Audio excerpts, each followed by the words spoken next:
Hello everyone, आप सभी का स्वागत है ओएल एक्सपर्ट पर। तो आज मैं रीजनिंग एबिलिटी में डिस्कस करने वाला हूँ क्लॉक पार्ट 5।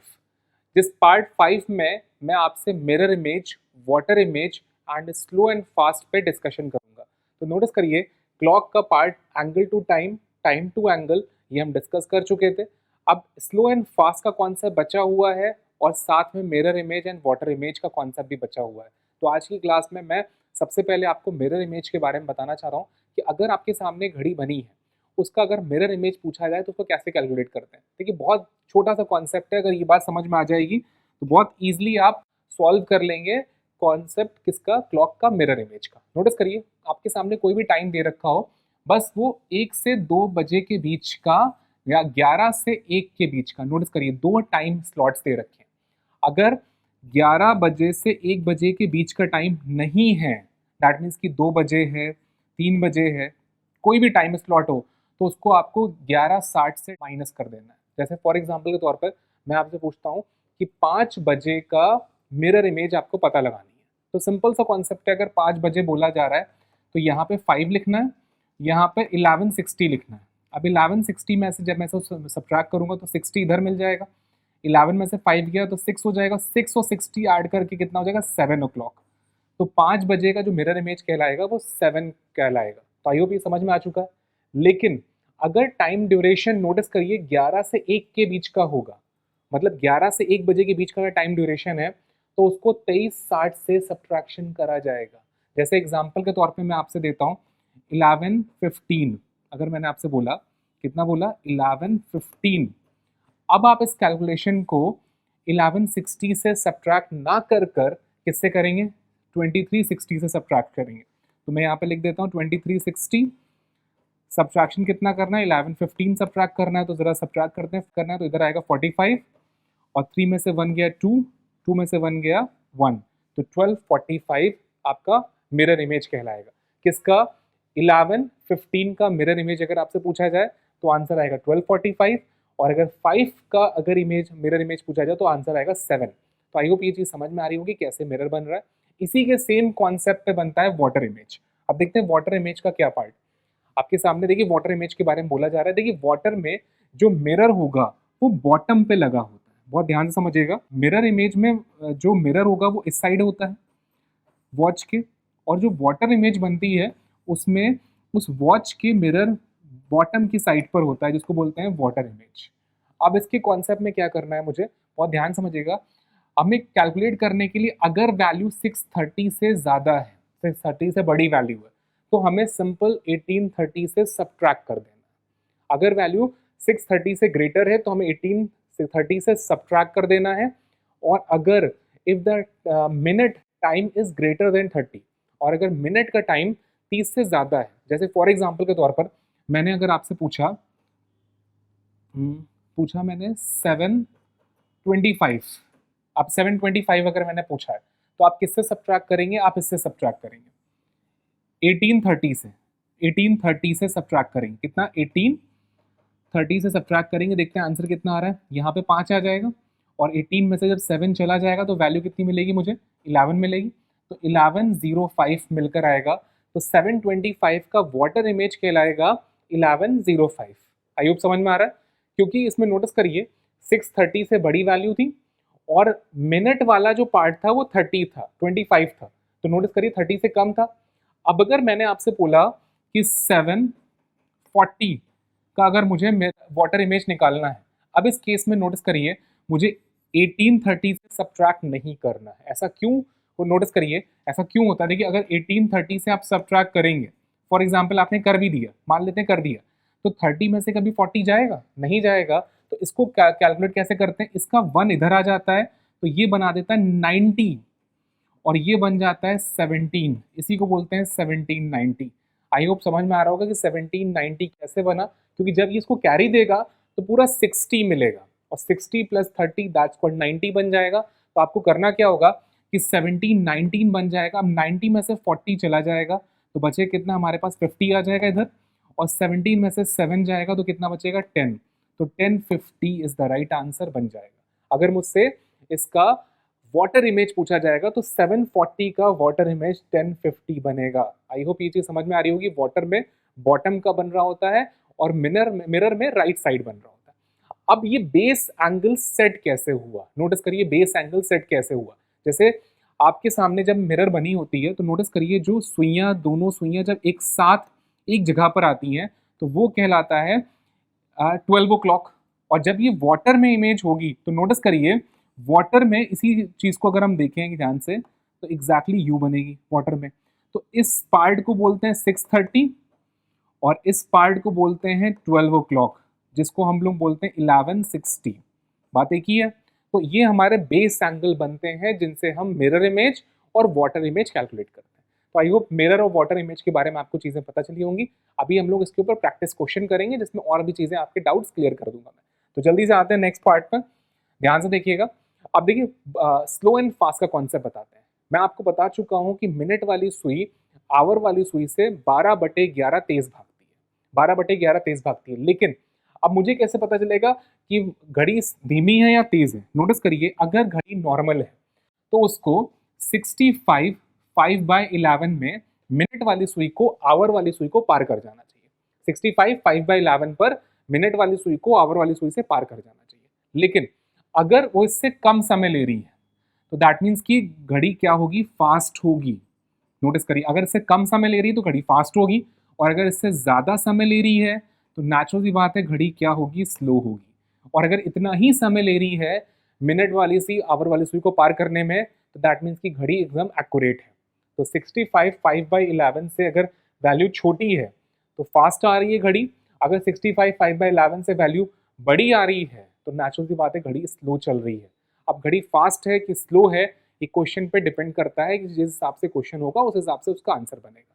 तो आई होप यहाँ तक सारी चीज़ें आपको क्लियर हो गई होंगी। तो जल्दी से स्टार्ट करते हैं आज का पहला क्वेश्चन। तो बहुत ध्यान से देखिएगा पहला क्वेश्चन आपके सामने आ चुका है। तो जल्दी से स्टार्ट करते हैं। अभी क्वेश्चन क्या कह रहा है आपसे, what time does the mirror image of a analog clock 446। अब देखिए 446 पर मुझसे पूछा गया मिरर इमेज, तो मुझे करना क्या है, 1160 से सब्ट्रैक्ट करना है, 1160 से सब्ट्रैक्ट करना है। और एक चीज ध्यान से समझ लीजिए कि मिरर इमेज में हमेशा 1160 से ही सब्ट्रैक्ट करना है, लेकिन अगर समय 11 बजे से 1 बजे का है तब आपको 2360 से सब्ट्रैक्ट करना है, बस इतना ध्यान रखिएगा। मतलब 11 से 1 के बीच में 2360 से सब्ट्रैक्ट करना है, और अगर उसके अलावा कोई भी समय है तो 446 अगर दे रखा है तो नेचुरली बात है 11 से 1 के तो बीच का है नहीं, तो हमें 1160 में से इसको सब्ट्रैक्ट करना है। तो जरा सब्ट्रैक्ट करते हैं, देखते हैं वैल्यू कितनी आएगी। 4 आ गई, 5 में से 4 गया, 1 आ गई, 14। अब नोटिस करिए 11 में से 4 चला जाएगा, दैट्स कॉल्ड 7। तो 714 is the right answer, option number A. तो आई होप समझ में आ चुका होगा कि मिरर इमेज कैसे बनती है और आपका आंसर क्या बनेगा। तो 1160 से आपको सब्ट्रैक्ट करना है किसको, 446 को। आप इसको मिरर में बनाकर भी सॉल्व कर सकते हैं, अगर आप चाहें तो इसको बनाकर भी सॉल्व कर सकते हैं, आप घड़ी में बनाकर भी सॉल्व कर सकते हैं, लेकिन वो लेंदी होगा। तो आई होप ये चीज़ समझ में आ चुकी है। हम नेक्स्ट क्वेश्चन पे मूव करते हैं। अगला क्वेश्चन आपके सामने आ चुका है, तो बहुत ध्यान से देखिएगा, घड़ी भी आपके सामने बनी हुई है। अभी ये 5 o'clock पूछा गया है, बहुत छोटा सा क्वेश्चन है, 5 o'clock है, मिरर पूछा है, तो हमें करना क्या है, 1160 जिसको हम बोल सकते हैं 12 o'clock, उसमें अगर मैं 5 माइनस कर दूं तो सिंपल सा कॉन्सेप्ट ये कहता है 12 में से 5 चला गया कितना, 7 o'clock, तो कितना बचेगा, 7। तो 7 is the right answer, question solve हो गया। अब कई बार स्टूडेंट ये कहता है कि सर आपने 1160 को 12 क्यों मान लिया। नोटिस करिए जब यहाँ पे 0 है तो हम इसको 12 एज्यूम कर सकते हैं। देखिए अगर मैं आपसे बोल रहा हूँ 12 o'clock या 1160, दोनों तो एक ही चीज़ है, क्योंकि 1160 का मतलब भी 12 o'clock होता है, 12 o'clock का मतलब भी 1160 होता है, दोनों में कोई डिफरेंस नहीं है। क्योंकि अगर ये इसको कैरी देगा तो 60 मिल जाएगा, और अगर यहाँ पे 60 और ये इसको दे देगा तो ये एक नंबर बढ़ जाएगा, 12 हो जाएगा। तो आई होप समझ में आ चुका है, आंसर आएगा 7 o'clock। तो नेक्स्ट क्वेश्चन पे मूव करते हैं, देखते हैं अगला क्वेश्चन कौन सा होने जा रहा है। अभी अगला क्वेश्चन आपके सामने मिरर इमेज का 11:10 का आपको मिरर इमेज बनाना है, तो बहुत ध्यान से देखते हैं। 11:10 देखिए मैं आपको बता चुका हूँ, अगर 11 से 1 के बीच का टाइम है तो हमें 2360 से सब्ट्रैक्ट करना है। तो 2360 से 11:10 को मुझे सब्ट्रैक्ट करना है, तो जरा सब्ट्रैक्ट करते हैं, वैल्यू कितनी आएगी, 50 आ रही है, और यहाँ पे कितना आएगा, 2 और 1, दैट्स कॉल्ड 1250 आ रहा है आंसर। तो 1250 is the right answer, 1250 perfect answer होगा, 12:50 तो आई होप 11:10 जो टाइम दे रखा था मिरर इमेज का, 11 से 1 के बीच का वो टाइम हो गया, और जैसे ही 11 से 1 के बीच का टाइम हुआ, मुझे तुरंत याद रखना है 2360 से मुझे सब्ट्रैक्ट करना है। तो आई होप समझ में आ रहा है कि मिरर इमेज का कॉन्सेप्ट बहुत ईजी है, बस थोड़े से स्टेप्स हैं जो आपको रिमेंबर रखने हैं। तो एक और क्वेश्चन देखते हैं इसके ऊपर जल्दी से। नेक्स्ट क्वेश्चन आ चुका है। अब देखिए नेक्स्ट में भी 1235 बोला जा रहा है। दैट मीन्स कि 1235 अगर बोला जा रहा है तो मुझे किससे सब्ट्रैक्ट करना होगा? 2360 से सब्ट्रैक्ट करना होगा। क्यों ऐसा कर रहा है? क्योंकि 11 से 1 बजे के बीच का जो टाइम होगा वो 2360 से सब्ट्रैक्शन देना है मुझे। तो जैसे ही हम इसको सब्ट्रैक्ट करेंगे, देखिए वैल्यू कितनी आएगी? 5 इधर आ जाती, कैरी दे दिया, 5 में से 3 गया 2 आ गया, 25 हो गया। और 23 में से 12 माइनस कर, 3 में से 2 गया 1, 2 में से 1 गया 1, तो that's called 1125 is the right answer. Answer आ चुका है 1125। आई होप समझ में आ रहा है। इस चीज़ का ध्यान रखिएगा कि आपको सब्ट्रैक्शन किस वैल्यू से देना है। दूसरा, मिरर इमेज पूछा है कि वाटर इमेज पूछा है, क्योंकि कई बार एग्जामिनर वाटर इमेज भी पूछ लेता है। तो आप मिरर इमेज में कॉन्सेप्ट अलग लगेगा, सब्ट्रैक्शन अलग वैल्यू से करना है, वाटर इमेज में सब्ट्रैक्शन अलग वैल्यू से करना है। दोनों ही क्वेश्चन एकदम डिफरेंट होते हैं। मिरर में राइट साइड में जो वॉच होती है उसकी राइट साइड में मिरर बना होता है, और वाटर में जो वॉच होती है उसके बॉटम में मिरर बना होता है। तो दोनों में अपना आप डिफरेंस आप खुद देख सकते हैं, ये दोनों में फर्क क्या होता है। इन्हीं के ऊपर क्वेश्चन नॉन वर्बल भी बनाए जाते हैं। देखिए ये क्लॉक में आप मिरर इमेज वाटर इमेज पढ़ रहे हैं, वाटर इमेज मिरर इमेज आप पिक्चर रीजनिंग में भी पढ़ेंगे, तो ध्यान रखिएगा ये क्लॉक का मिरर इमेज वाटर इमेज है। इसके अलावा मैं आपको नॉन वर्बल जिसको बोलते हैं पिक्चर रीजनिंग, वहां पर भी वाटर इमेज मिरर इमेज पढ़ाऊंगा। तो आई होप यहाँ तक सारी चीजें क्लियर हो गई हैं। चलते हैं नेक्स्ट क्वेश्चन पे, देखते हैं अगला क्वेश्चन। ये घड़ी बनी हुई, इसके साथ सॉल्व कर सकते हैं। अब देखिए 4 o'clock पूछा गया है, लेकिन इस बार क्वेश्चन चेंज है। देखिए क्या बोला गया है? Water image. तो क्वेश्चन इस बार बदल गया। अब वाटर इमेज में हमें सब्ट्रैक्शन किससे करना था? देखिए अगर मैंने आपसे बोला था 630 से वैल्यू बड़ी है, अगर 630 से वैल्यू बड़ी है तो आपको 1830 से माइनस करना था, लेकिन जो 4 o'clock दे रखा है वो तो 630 से छोटा है, तो नेचुरल सी बात है 630 से आपको सब्ट्रैक्ट कर देना है 4 o'clock को। तो वैल्यू कितनी निकल कर आएगी? 30, और यहाँ पे कितना मिलेगा? 2। तो आंसर कितना है? 230 is the right answer. Answer आएगा फर्स्ट। देखिए फिर से मैं आपको बता रहा हूँ, वाटर इमेज में अगर वैल्यू 630 से ज़्यादा है तो आपको 1830 से सब्ट्रैक्शन देना है। अगर 630 से कम है तो नेचुरल सी बात है आपको 630 से ही सब्ट्रैक्ट करके आंसर निकाल देना है। आंसर आ गया 230। और एक फंडा और है, ध्यान रखिएगा कि अगर मिनट वाला पार्ट 30 से ज़्यादा बड़ा है, मिनट वाला, सिर्फ मिनट वाला पार्ट जिसको हम बोलते हैं इस वाले पार्ट को, अगर वो 30 से ज़्यादा है, उस केस में आपको 1830 से सब्ट्रैक्शन ना देकर अलग वैल्यू से सब्ट्रैक्ट करना होगा। तो ध्यान रखिएगा 3 पॉइंट्स में ब्रेकअप है। तो वाटर इमेज का कॉन्सेप्ट भी बहुत ईजी है, बस क्वेश्चन प्रैक्टिस करने हैं आपको। जितने ज़्यादा प्रैक्टिस करेंगे उतना आपको बेनिफिट मिलेगा। तो आई होप यहाँ तक सारी चीज़ें क्लियर है। नेक्स्ट क्वेश्चन में मूव करते हैं हम लोग। अगला क्वेश्चन आपके सामने आ चुका है, तो बहुत ध्यान से सॉल्व करिएगा इस बार भी। इस बार भी पूछा गया वाटर इमेज, और वैल्यू क्या दे रखी है? 920। देखिए मैंने आपको बताया था 630 से अगर वैल्यू बड़ी है, और नेचुरल सी बात है बड़ी है, तो हमें कितने से सब्ट्रैक्शन करना होगा? 1130 से अपनी वैल्यू को सब्ट्रैक्ट करना होगा 920 को। तो ज़रा सब्ट्रैक्ट करते हैं, देखते हैं। 30 में से 20 गया, दैट मीन्स कि 10, यहाँ पे मिलेगा 10 मुझे, और इस साइड में कितना आ जाएगा? 9। तो 910 is the right answer. Answer होगा फर्स्ट। तो बहुत ईजी क्वेश्चन था। देखिए सिर्फ आपको बस इतना ध्यान रखना है कि वैल्यू अगर 630 से बड़ी है तो 1830 से सब्ट्रैक्शन देना है, और अगर मिनट हैंड अगर 30 से ज़्यादा बड़ा है, अगर यहाँ पे मिनट वाली वैल्यू 30 से ज़्यादा होती तो मैं इसको 1790 से सब्ट्रैक्ट करता। किससे करता? 1790 से करता। आई होप ये चीज़ पता है। तो अब क्वेश्चन आपके लिए बहुत आसान होगा, ध्यान रखना है। बस फर्स्ट स्टेप, सेकेंड स्टेप और थर्ड स्टेप, 3 स्टेप्स का ध्यान रखना है वाटर इमेज में, कि वैल्यू 630 से बड़ी है कि छोटी है। अगर बड़ी है तो उसको 1830 से सब्ट्रैक्ट करना है, और अगर छोटी है तो 630 सब्ट्रैक्ट करना है। और अगर वैल्यू मिनट वाला हैंड, मिनट हैंड 30 से ज़्यादा बड़ा है, तब आपको 1790 से सब्ट्रैक्ट करना है, ना कि 1830 से। तो ये 2-3 पॉइंट्स अगर वाटर इमेज में आपको पता है तो क्वेश्चन आपकी मुट्ठी में। तो जल्दी से आते हैं नेक्स्ट क्वेश्चन पे, देखते हैं अगला क्वेश्चन। आप मिरर बना के भी इसमें बना के भी सॉल्व कर सकते हैं इसमें इमेज को।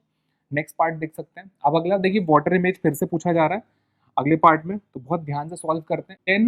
1048 पूछा जा रहा है मुझसे। तो इस बार देखिए मिनट वाली वैल्यू 48 है, तो मुझे करना क्या है कि 1790 से 1048 सब्ट्रैक्ट करना है। तो जरा सॉल्व करते हैं। 10 में से 8 गया 2, अब देखिए 10 में से 8 गया, इसने क्या दिया, 8 में से 4 गया, 4 आ जाएगा, 42 आ जाएगा। अब ये 17 में से 10 माइनस करना है तो 742 आंसर निकल कर आएगा, 742। बहुत आसान सा पार्ट है, बस आपको फोकस करना है कि किस वैल्यू से कब कहाँ पे सब्ट्रैक्शन करना है। अगर आपने यहाँ पर 18 30 से सब्ट्रैक्ट करना भी चाहेंगे तो 30 में से 48 घटेगा ही नहीं, ध्यान रखना है आपको। और उसमें आपको तुरंत समझ में आ जाएगा कि इसको 1830 से ना सब्ट्रैक्ट करके 1790 से सब्ट्रैक्ट करेंगे। और एक चीज ध्यान रखिएगा, ये वैल्यू और 1830 दोनों एक ही हैं, अलग अलग वैल्यू नहीं है। देखिए अगर 1790 और 1830 दोनों एक ही हैं, क्योंकि अगर मैं 30 में से 48 सब्ट्रैक्ट नहीं कर पा रहा हूँ तो उसके सोल्यूशन के लिए क्या करते हैं, इससे एक कैरी ले लेते हैं, और जब हम इसको कैरी लेंगे तो ये 3090 बन जाएगा, क्योंकि ये आवर है और जब इसको कैरी देगा तो टोटल 60 मिनट्स देगा, तो 60 मिनट का कैरी देगा तो ये 90 बन जाता है और ये अपने आप को 17 बना लेता है, तो 1790 हो जाता है। तो आई होप ये चीज समझ में आ चुकी होगी आपको। चलते हैं नेक्स्ट क्वेश्चन पर, अगला क्वेश्चन देखते हैं। अब अगला क्वेश्चन देखिए स्लो एंड फास्ट के ऊपर आ चुका है, मतलब कब घड़ी तेज होगी कब घड़ी धीमी होगी इस पे पूछा जा रहा है। तो बहुत ध्यान से लैंग्वेज को रीड करिएगा। अब watch loses 5 minutes in 1 hour, एक घड़ी 1 घंटे में 5 मिनट धीमी हो जाती है। वॉच सेट एट 7 AM, सुबह 7 बजे वो सेट करी जाती है। What time it show at the 2 PM of the same day. अब नोटिस करिए 7 AM से 2 PM तक, सबसे पहले क्वेश्चन में आ गया था कितना टाइम आएगा, तो 7 से 8 एक आवर हो गया। देखिए 7 से 8 हुआ, फिर 9 होगा, फिर 10 होगा, फिर 11 होगा, इस तरह से आपको 2 PM तक आना है। तो 8 9 10 11 12 1 और फिर 2 PM तक पहुंच गए। दैट मीन्स कि 7 आवर्स हो गए, हमारे पास पूरे 7 घंटे हो गए। अच्छा अभी बताइए, 1 घंटे में अगर 5 मिनट है तो 7 घंटे में कितना होगा, 5 को 7 से मल्टीप्लाई कर दीजिए। अगर 1 घंटे में 5 मिनट स्लो हो रही है, 1 आवर में नोटिस करिए 5 मिनट स्लो हो रही है, तो 7 आवर में 7 into 5 that's called 7 5 35 minutes slow हो जाएगी। तो वो घड़ी 35 मिनट्स स्लो हो चुकी होगी। अब देखिए क्वेश्चन में पूछा गया है what time it show 2 PM on the same day. जब घड़ी में 2 बजे होंगे तो नेचुरल सी बात है वो 35 मिनट्स स्लो हो चुकी होगी, तो हमें 2 बजे में 35 मिनट सब्ट्रैक्ट करना है।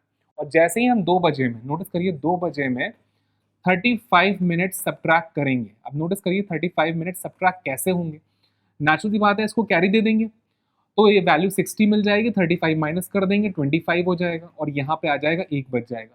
तो 125 is the right answer. Answer क्या होगा 125, क्योंकि घड़ी धीमी हो रही है तो नेचुरल सी बात है हमें सब्ट्रैक्ट करना है, टाइम पीछे होगा, तो ध्यान रखिएगा वैल्यू पीछे हो जाएगी। वैल्यू घड़ी में 2 PM की बजाय 125 PM शो करेगा क्योंकि घड़ी धीमी हो रही है। तो आई होप ये चीज समझ में आई होगी। चलते हैं नेक्स्ट क्वेश्चन पे, देखते हैं अगला क्वेश्चन कौन सा है।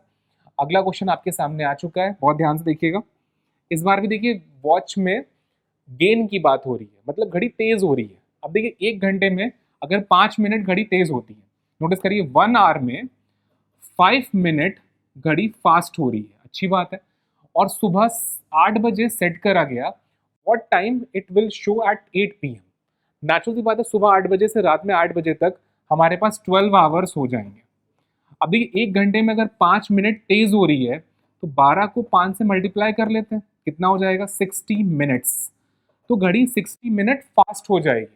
अब नोटिस करिए what time will it show at 8 PM on the same day. तो 8 बजे घड़ी क्या टाइम शो करेगी ये पूछा जा रहा है। 8 बजे दैट मीन्स कि 1 घंटे फास्ट हो जाएगी, और जब वो फास्ट हो जाएगी तो उस घड़ी में बज रहा होगा 9 बज रहा होगा, क्योंकि 8 होना चाहिए था लेकिन इसमें 60 मिनट्स ऐड हो जाएंगे, तो वैल्यू कितनी हो जाएगी 860, जिसको हम लोग बोल सकते हैं 9 o'clock। क्या बोल सकते हैं 9 o'clock। तो 9 PM शो करेगा घड़ी में, तो घड़ी 1 घंटे फास्ट हो गई है।